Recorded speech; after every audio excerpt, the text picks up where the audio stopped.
They didn't even bring it up. She makes the three, and they don't even mention it. They didn't even mention it leading up to the game or talk about it. Ratings, Caitlyn. Merch, Caitlyn. Business, Caitlyn. Popularity, Caitlyn. Consider this. As you support Caitlin Clark during her debut WNBA season, you are an ardent fan. Suddenly you hear the owner of the team state that they want supporters like you gone. What's the matter? Is this merely a Clark situation, or is there a bigger issue at hand? Let's speak about Renee Montgomery, the Atlanta Dream's co-owner. She just revealed shocking news to admirers of Caitlin Clark. Her words will astound you. Montgomery says there are serious issues being caused by some Clark supporters. We're talking about offensive AI visuals and even threats to kill other gamers. That is absurd. Montgomery did not mince words.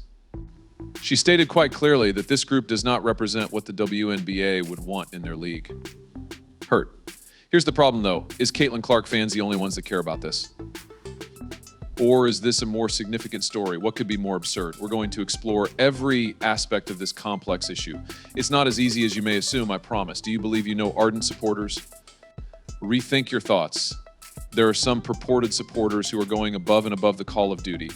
We're going to examine the negative aspects of fandom that players and team owners find disturbing.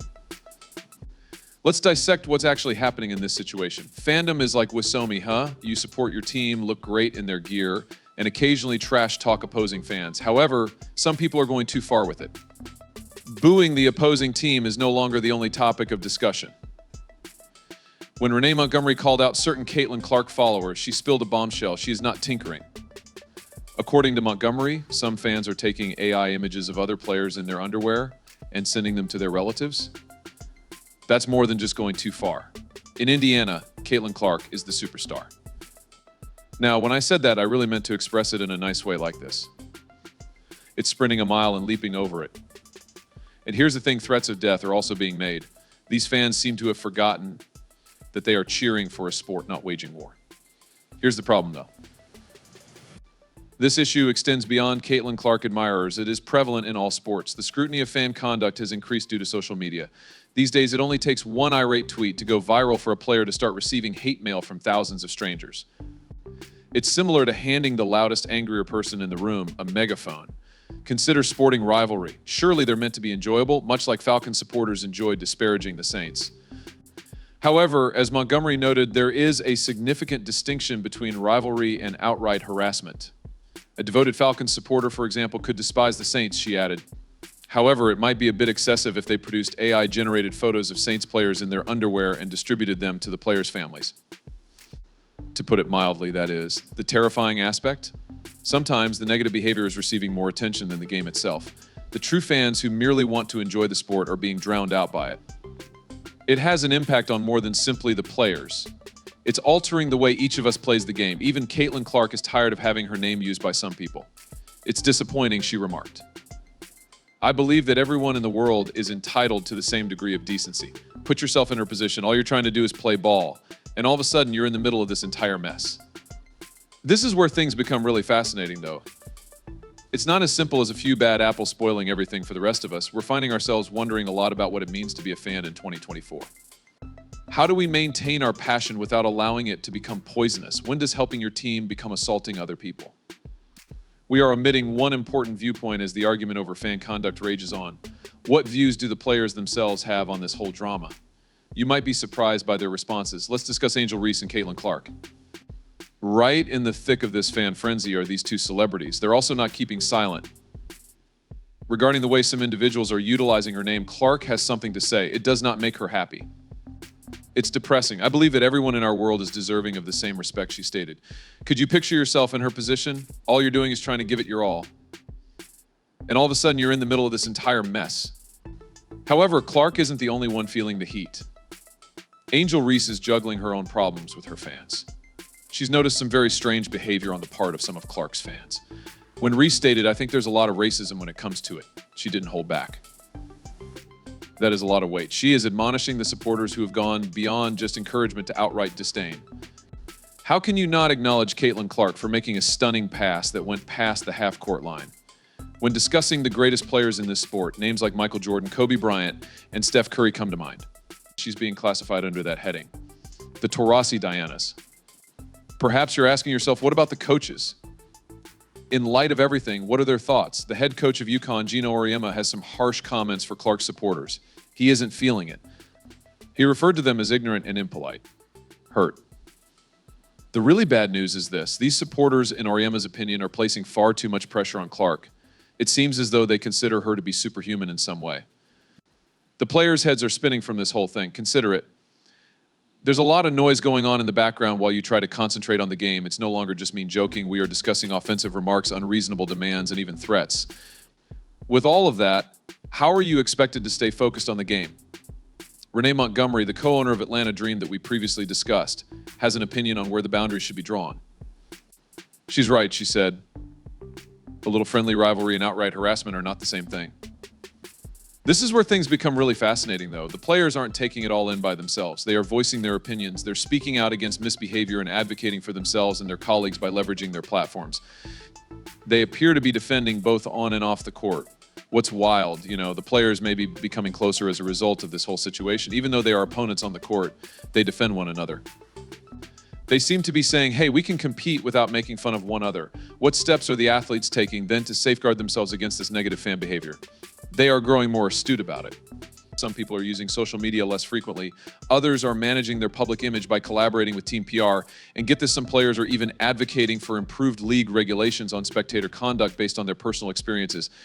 Do you think it's hard for the players? The WNBA is also in a difficult situation. Right now, growth is everything, but there's a catch. Drama increases with fan base. The league needs to find a way to maintain order or the entire scheme may backfire. Not in a good manner, but Commissioner Kathy Engelbert of the WNBA has everyone talking. She attempted to turn the entire situation into a good thing by referring to it as the league's bird magic moment. She believes that the rivalry between Caitlin Clark and Angel Reese will help draw more attention to the game. Here's the problem, though. Many believe she completely missed the mark. The players and coaches were not pleased with Engelbert's remarks. They claim she had an opportunity to confront the poisonous behavior head-on. However, she failed to catch the ball. She seems to be more concerned with the business end of things than the actual problems that players are having. The WNBA is expanding quickly, which is fantastic. However, it's also giving me a lot of headaches. Fan interactions have changed dramatically as a result of social media. She's a distinctive player, I said. So much defensiveness surrounds her. I think that makes her a standout Rookie of the Year candidate. The WNBA, sports media, and past players should respect Caitlin Clark. Today, a one harsh tweet may ruin the league and players. This is like juggling flaming torches while playing basketball. One error can ruin everything. Here, things get complicated, no longer just basketball. We're talking race and gender.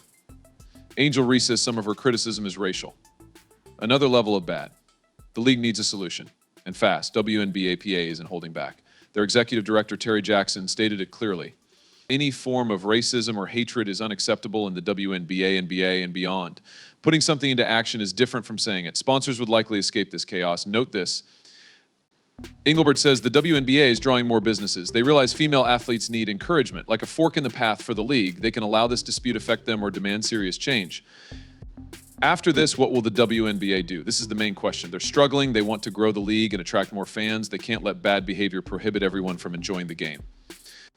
Like perfecting an alley-oop throw, everything is timing dependent. A ridiculous notion. What if the WNBA benefited from this disaster? It sounds ridiculous. Please allow me to clarify. If managed effectively, the league may be stronger than ever. I played with teammates in college who were incredibly comfortable with me and who were with me for 4 years. After that, you have to spend 2 weeks getting to know your teammates before you play a game. And that can be rather challenging. Precise passes at the other team's three-point line that are flawless throughout the entire court's length. That is not what we observe. They can set a new standard for sports league fan conduct, like turning defense into offensive. Solving this challenge requires tremendous progress. Imagine a WNBA powered by its passionate fans without the drawbacks. Sounds impossible, right? There's a twist that might change everything. We'll examine some revolutionary ideas that could restart the flames and end the drama. Discuss awareness and education. Teaching fans why proper behavior is necessary is as crucial as encouraging it. The WNBA could create great programs to teach fans the repercussions of their actions. Think about it. What if tickets included a polite fandom primer? An app that rewards supporters for good behavior is another possibility. Numerous choices exist. This is when things become interesting. What if we changed events and involved fans? Fan-run organizations promote goodwill among participants. They may promote good behavior, making applause acceptable without being excessive. Like a new fan community staff, their goal is to keep things great for everyone.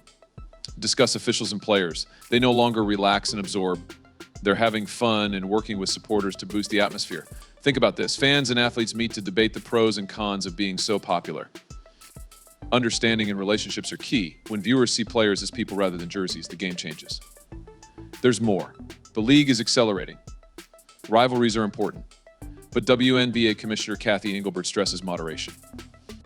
She said hate and intolerance have no place in the WNBA or elsewhere.